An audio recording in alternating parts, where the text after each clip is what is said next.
अस्सलाम वालेकुम। मोहम्मद सिद्दीक मिटवर बाला मोरू किस्सो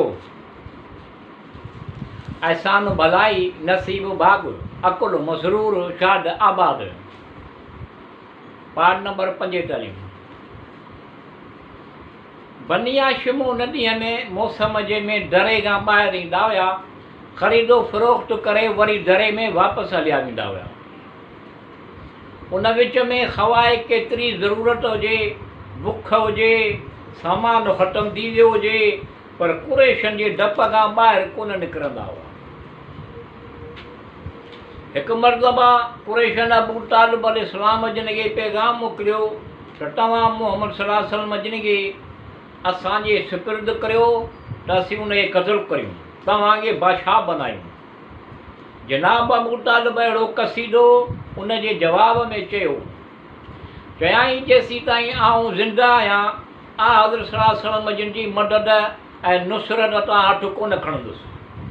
हज़रत सल्लल्लाहु अलैहि वसल्लम जिन जे मद सना कई, हज़रत सल्लल्लाहु अलैहि वसल्लम जिन जी नबूवत ते संदसि एतमाद ज़ाहिर कयो ऐं बयानु कयो त जेसीं ताईं आउं ज़िंदा आहियां हज़रत सल्लल्लाहु अलैहि वसल्लम जिन जी मदद ऐं नुसरत तां हथु कोन खणंदुसि। जॾहिं कुरैशन हज़रत अबू तालिब जिन जो इहो कसीदो ॿुधो त हज़रत अबू तालिब जिन जे तरफ़ां नाउमीद थी विया। बनी हाशिम ते शिदत ऐं तकलीफ़ जी इंतिहा थी वई। हालात एसी ताईं पहुची वई त उन्हनि जा ॿार रोअंदा हुआ, चिलाईंदा हुआ, सबबु अक्सर रातियूं अहले मक्का वारा जाॻंदा गुज़ारींदा हुआ। उहे सुम्ही कोन सघंदा हुआ।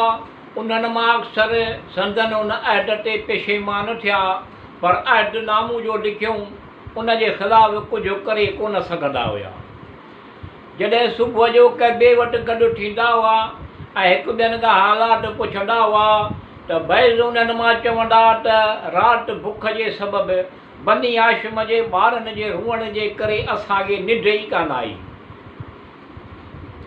इहो अमर बैज़ दुश्मननि जे लहननि ऐं तिल्ज़ जो बास थींदो। बैज़ मुतासिर ऐं नादम थींदा हुआ। तफ़सीर इमाम हसन असगरी अलैहिस्सलाम में मज़कूर आहे त जॾहिं कुफ़ार कुरैश हज़रत सल्लल्लाहु अलैहि वसल्लम ते शिदत कई त हज़रत सल्लल्लाहु अलैहि वसल्लम शुएब अबू तालिब में पनाह वरिती त कुझु माण्हुनि शुएब जे दरवाज़े ते पासबानी लाइ मुक़ररु कया ताकी उहे माण्हू कुझु खाइण पीअण जो सामान उन्हनि माण्हुनि ताईं पहुचाइण खां रोकी ॾियनि। हज़रत सल्लल्लाहु अलैहि वसल्लम जिन जा असहाब तमामु घणो तंग ऐं परेशान थी हज़रत सल्लल्लाहु अलैहि वसल्लम जिन खे आरज़ूका जी कमीअ जी शिकायत कंदा हुआ। हज़रत सल्लल्लाहु अलैहि वसल्लम जिन दुआ फरमाईंदा हुआ, ख़ुदावंद करीम बनी इसराईल जे मन सलवा खां बि बहितर नेमत उन जे लाइ मोकिलींदो।